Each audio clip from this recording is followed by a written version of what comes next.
my mother. He said she would take me out of school. I was very close to graduating. Bailey said I had to have a high school diploma before Mother returned to San Francisco from the nightclub she and her husband owned in Nome, Alaska. I received my diploma on VJ Day, which was also my stepfather's birthday.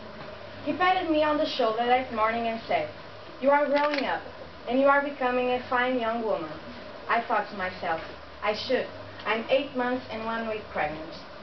After a solitary dinner celebrating his birthday, my graduation, and the national victory, I left a note on his pillow saying, "Dad, I'm sorry to bring disgrace to the family, but I have to tell you that I'm pregnant."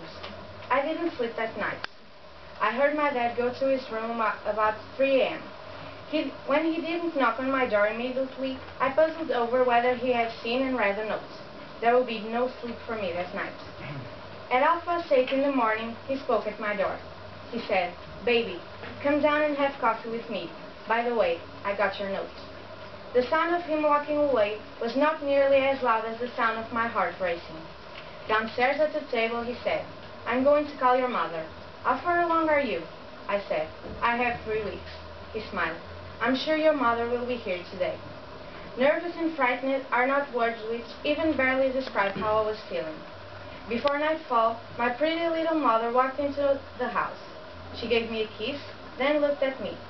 "You're more than any 3 weeks pregnant." I said, "No, Mum, I'm 8 months and 1 week pregnant."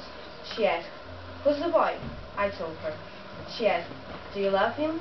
I said, "No." "Does he love you?" I said, "No. He's the only person with whom I had sex, and we were together only 1 time." My mother said, "There is no reason to ruin 3 lives. Our family is going to have a wonderful baby." She was a registered nurse, so when I began labor, she shaved me, powdered me, and took me to the hospital. The doctor had not arrived. Mother introduced herself to the nurses and said that, as a nurse herself, she was going to help with the delivery. She crawled up on the delivery table with me and had me bend my legs. She put her shoulder against my knee and told me dirty stories. When the pains came, she told me the punchline of the stories, and as I laughed, she told me, "Bear down." When the baby started coming, my little mother jumped off the table and, seeing him emerge, she shouted, "Here he comes, and he has black hair." I wondered what color she thought he might have. When the baby was delivered, my mother caught him. She and the other nurses cleaned him and wrapped him in a blanket, and she brought him to me. "Here, my baby, here's your beautiful baby." My dad said that when she returned home, she was so tired, she looked as if she had given birth to quintuplets. She was so proud of her grandson and proud of me. I never had to spend 1 minute regretting giving birth to a child who had a devoted family led by a fearless, duchess, and glorious grandmother. So I became proud of myself.